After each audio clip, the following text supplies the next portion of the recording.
Beloved, this is Restoration Revival Chapel International, and I am the most senior prophet, Nana Seyosu, and I welcome you to today's word.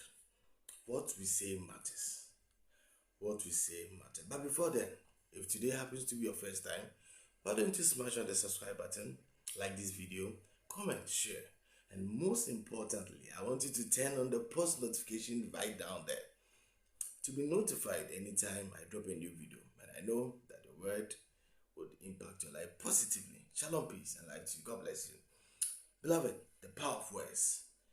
What we say matters. Now, beloved, I'm going to make this very brief, but I want you to follow me as we build on this word.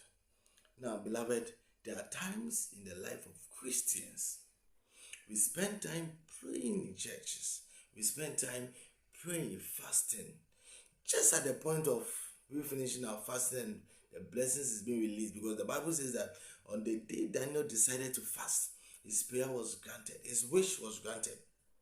But the king of Persia held his request. Beloved, we as Christians, the moment we start fasting and praying, God has already answered our prayers. But you know what stops us from not getting our wishes granted? The power of our words. What we say. Now, at one point, a Christian is praying that God bless me, I am rich, confessing the good things. At the same time, that same Christian is doing the opposite. Today, I want to let you know that what you say matters. Now, if you read the book of Genesis chapter 1, it was stated that God created the world with word. He says that let there be, and it was.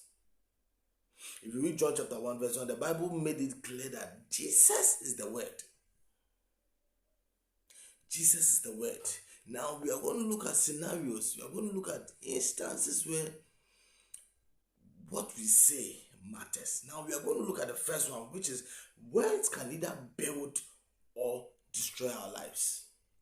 And I know you are aware, but you sometimes forget that words that we say can either build us or it can destroy our lives. Now, if you read Proverbs chapter 12, verse 18, the Bible says that the words of the reckless pierce like sword, but the tongue of the wise brings healing.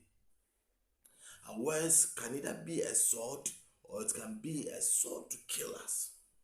Beloved, the sword can be used to what? To destroy.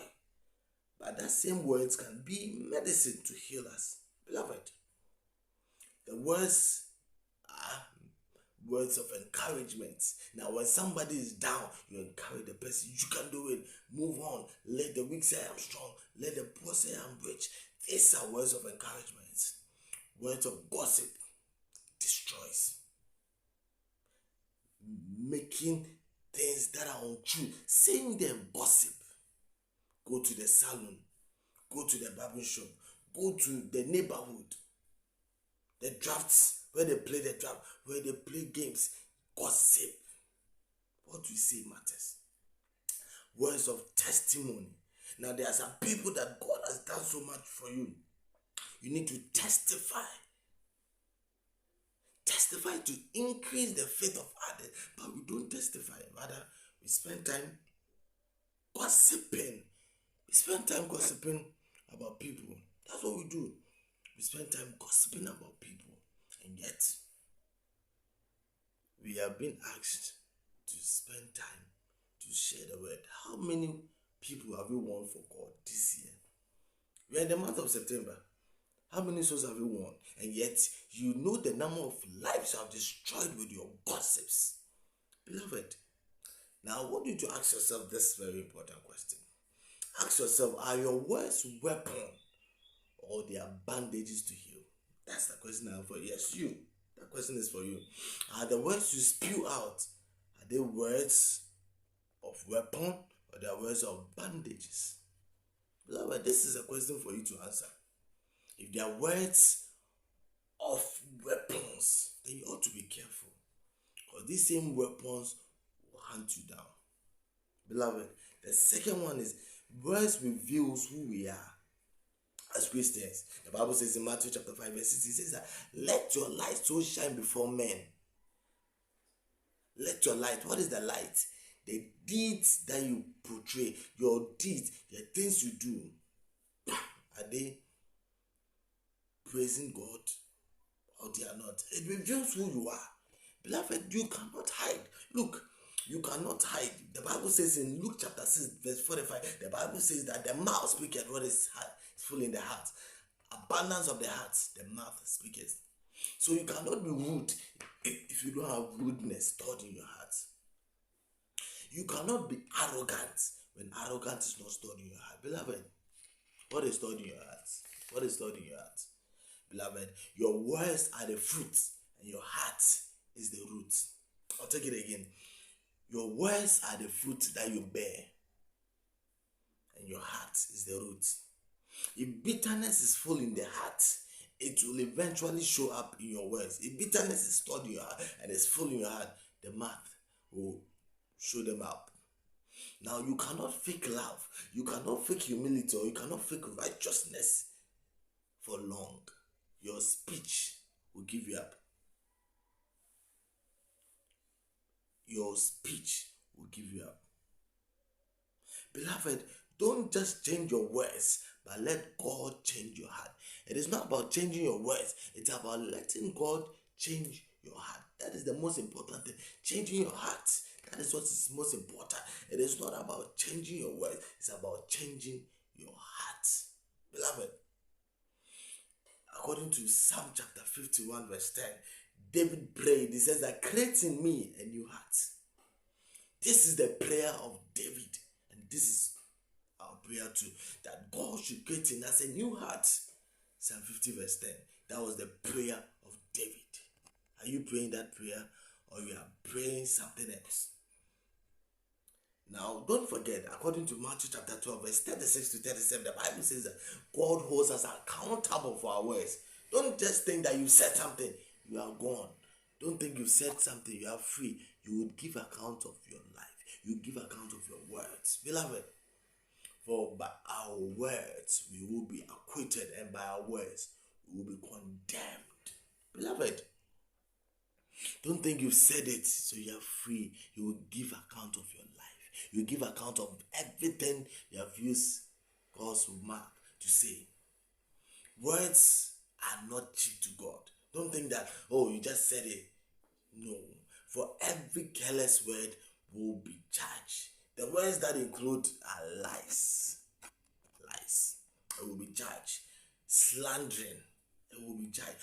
Gossips will be judged. Complaining. Empty flattering. When the people were murmuring to God through the prophets, God killed them. How can you escape? How can you escape? Now the fourth one is speak life and not death. You should speak words of life and not words of death. Beloved, are you speaking words of life, or you are speaking words of death?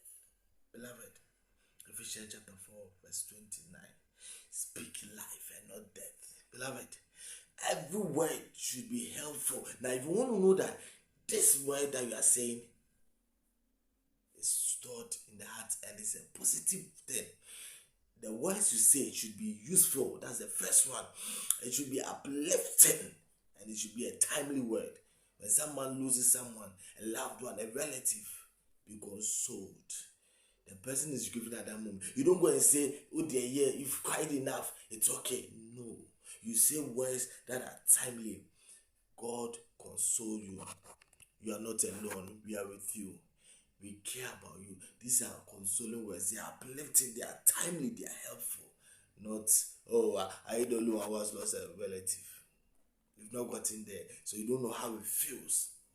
Now, before you speak, I want you to ask yourself 4 things. Please listen now. The first thing, ask yourself, what you are about to say, is it true? That's the first thing. Now, the second thing is, what you are about to say, is it necessary? What you are about to say, is it kind? Are they kind words? The fourth one is, what you are going to say, will it build or it will break? Ask yourself these 4 things. 1, is it true? Is it necessary? Is it kind? Is it building or is it breaking? Beloved, these are the things I want you to ask yourself. Now, the first one, the 5th one is the word you give, the word you say gives life. Is the word you are saying, is it giving life or is it giving death? Beloved, John chapter 6, the verse 63. John 6:63. Beloved, the words I've given you, the words I've spoken to you, they are full of the spirit and life. That's what the Bible says, that the words I've spoken to you are full of spirit and life. Beloved, Jesus never wasted a word. Never wasted a word. Jesus never wasted a word. He never spoke anyhow. Everything he said was useful. With his disciples in the boat, when the storm came and they called him, he said that, peace be still. When he was in front of the authorities, he was quiet. He didn't say a word. On the cross of Calvary, he spoke a word. Beloved, at every instant, Jesus gave a word. At the wedding feast, when the mother came to tell the disciples, whatever he tells you, do it. And when Jesus said, woman, why do you worry? It is not my time. And when the wine got finished and they approached, he says that, fill the jars with water. They obeyed. That word was not wasted. Beloved, as followers of Jesus Christ, we are called to speak like him. Are you speaking like Jesus? As followers, we have been called to speak like him in truth and in authority and in love. As Christians, we ought to speak like him in truth and in authority and in love. Beloved, your words should heal the sick. Jesus' word healed the sick. Jesus' word, he raised the dead. Jesus' word calmed the storm. And Jesus' word forgave sinners. Beloved, what word are you saying today? Are the words you are saying, are they uplifting others or they are destroying others? Beloved, the choice is yours. I've only been a messenger of the word. I'm here to tell you that your words matters. Beloved, this has been today's word. And I know you've been blessed by today's word. As always, I still remain your senior prophet, Nana Oserosu, of Restoration Bible Chapel International. Do well to meet me again, same time, here, as I bring to you another channel, another word, on this same channel. Please, don't forget to hit on the subscribe button below. Like this video, share, and I know that this word is going to bless you. Shalom, peace, and life to you. God bless you.